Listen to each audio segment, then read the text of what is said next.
OM eist 26 jaar in hoger beroep tegen Frey. Gisteren in de rechtbank heeft het Openbaar Ministerie 26 jaar gevangenisstraf geëist voor Amon Frey. De nu 21-jarige man werd vorig jaar veroordeeld tot 26 jaar gevangenisstraf voor 2 moorden. Eentje op 31 mei 2024 van de Nederlandse marechaussee Toon Brood. En hij zou 9 maanden eerder in 2023 Taït Jansen hebben vermoord. En dat ging over een uit de hand gelopen ruzie over gestolen vapes. Er was 28 jaar tegen hem geëist. Hij kreeg 26 jaar, maar hij noemde dat onrechtvaardig. Dat hij langer een straf kreeg die langer was dan zijn leeftijd dat op dat moment.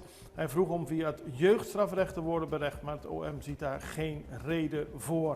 Er waren nog 3 andere verdachten, die zijn veroordeeld voor die moord op Toon Brood. Die zijn niet in hoger beroep gegaan, dat ging alleen om Frey.